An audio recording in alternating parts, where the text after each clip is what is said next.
Reporting on wars is widely considered one of the most important and impactful forms of journalism.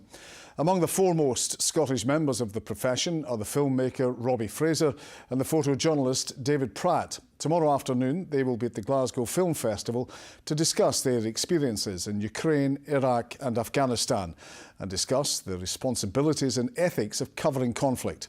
Ahead of that, they shared some of their thoughts with Scotland Tonight. Gentlemen, you're speaking at the Glasgow Film Festival tomorrow, and various issues you want to cover about war zones, but two of them are responsibilities and ethics of reporting from these places. And David, what do you mean by that? What are you looking for? Well, I think any journalist, particularly an independent journalist, indeed it applies to all journalists working in these kind of arenas, has certain responsibilities which are really responsibilities to the people that they're engaging with, talking to. They have responsibilities in terms of their own conduct within that environment, no matter if it's a hostile environment or otherwise.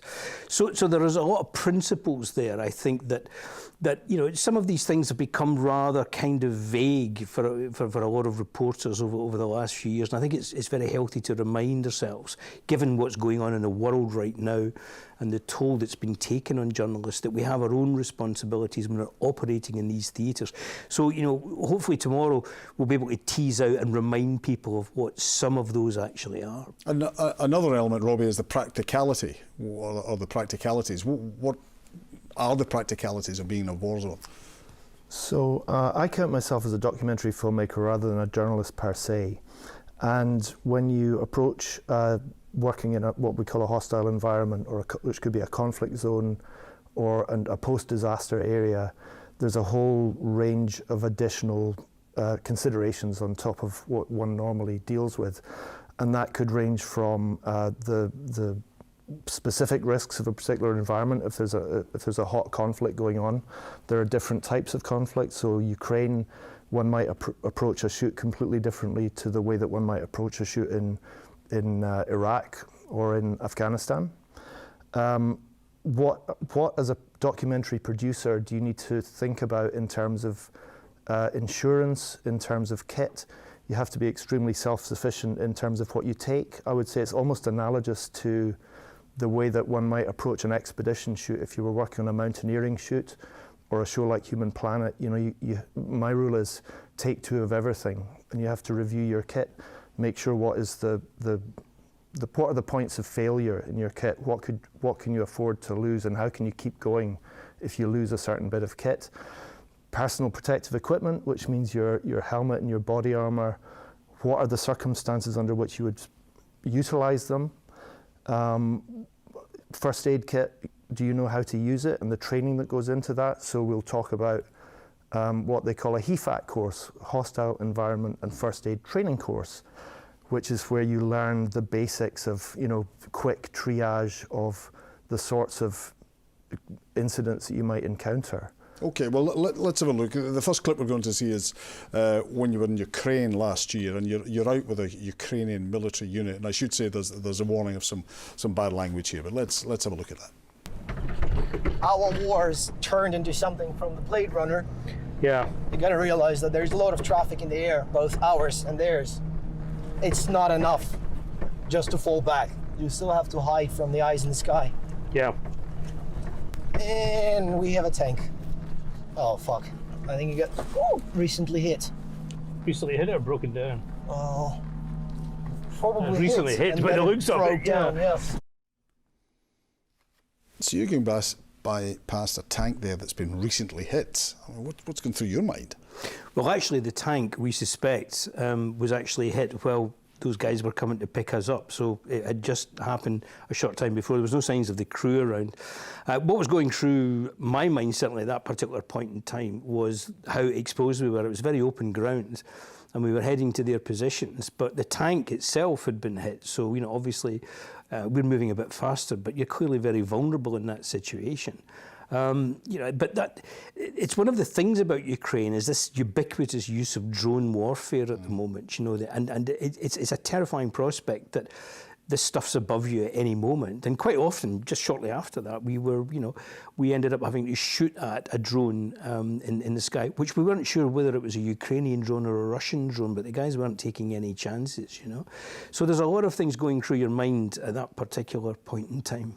And Robbie, when you're looking to film things, is there a certain point that, particularly if you've been there for a while, you can almost get inured to what you see, and it maybe doesn't seem that dramatic to you anymore, but had you been there on day one, it very much would have been. Well, we've had a range of different experiences working in Ukraine. We've made 5 trips there over the last couple of years, and we were there quite close to the start of the conflict. The week after, basically, we decided to travel over. And we were in Lviv, and then we made the decision to travel on to Kiev. And actually, it's funny how the different atmospheres can strike you. And actually, of all the times that we've been in Ukraine, actually, those early days in some ways were the most chilling. There was an atmosphere of the unknown. The air raid sounds were completely unfamiliar, and we didn't know if the Russians were about to overwhelm the whole country or not. And then the Ukrainians made this amazing fight back and sort of inspired the world. And since then, the war's been through so many phases. I wouldn't call it being inured exactly, but you learn to sort of feel different vibes. Let's have a look at one of the other places you've been, actually. This is from Iraq in 2004, and you've come under mortar shelling in the front line. And again, apologies for any swearing. So.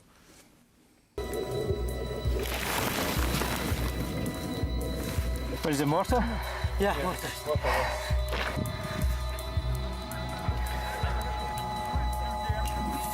What am I fucking doing here?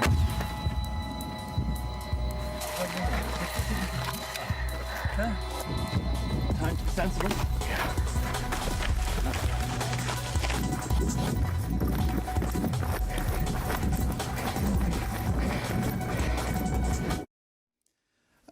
I get the sense, David, you've asked yourself that question a few times. What am I doing here? I have, and certainly on that occasion for sure. What's interesting about that particular instance, if you look at, there's other journalists around me there, and all of those journalists are operating independently. They're not embedded with there's American forces there, but they're not embedded with those American forces, which is a crucial distinction, I think, in terms of some of the stuff we'll be talking about tomorrow at the event, whether you're embedded with the military or not. And indeed, on that occasion, because we were independents, the Americans, the view was that you're either with us or you're not with us. And if you're not with us, you don't get any support from them at all. So you are kind of trapezing a bit without a safety net. You're out there on your own. And I mean, some of the crews there, that was actually an ITN crew who didn't give me a lift at the end of that, I hasten to add, which was rather disgraceful of them, I thought. But that's the level of vulnerability and exposure if you're working as an independent. And most conflicts, certainly today, are being covered by independents, either out-and-out freelancers or people in contracts with big broadcasters. And that raises a whole raft of issues there. And Robbie, in situations like that, trying to get a camera, what does that take? I mean, you're having to stick your head up, presumably, at some point. Well, so David was on his own. I wasn't with him, obviously, in 2004, yes. But and I haven't been in what I would describe as a live fire frontline scenario. The closest being the clip that you showed earlier when we were near Pokrovsk in the east of Ukraine. But what goes through your head? Honestly, I go into a sort of Zen state where I'm conscious of the risk and I'm conscious of the dangers, but I'm equally conscious of just trying to make sure that everything's in focus and that I get the material needed to tell the story, not at the expense of my personal safety or those of the people that I'm with. But really, you have to focus on, you've made all this effort and taken this risk to get there, to get into the position where you can film something that's going to have value and meaning. And then how do you make sure it's good when you've got it back? I mean, the camera is a great diversion in that sense. I'm a writer as well, and I often sort of think, goodness me, for my writing colleagues, they're looking around themselves, but we're so preoccupied, in getting it focused right, looking through the viewfinder, getting the composition right, whether you're a filmmaker or a photographer. So in a sense, it helps a little bit as a distraction. It can be an over distraction, which which means that you're not paying attention to what situational awareness, which is something that's vitally important, obviously, in those situations as well. Very briefly and very finally, and unfortunately this does have to be a brief point, you go there, you get involved with people, you're with people, and then you're leaving them. You're coming home to the safety of your own country. How do you deal with that, both of you, very briefly? I don't like it. Coming home is always much more difficult than going out. I've said that on many occasions. My biggest respect is for those local journalists who do their job day in, day out. We've seen that in Gaza recently, and hats off to those people. Tremendous courage. No. I'd say the most valuable relationship that David and I have got is with the field producers, formerly known as fixers, who we've worked with, and we have an ongoing relationship with several of them, both in Ukraine especially, but also in Iraq. And these people have become friends.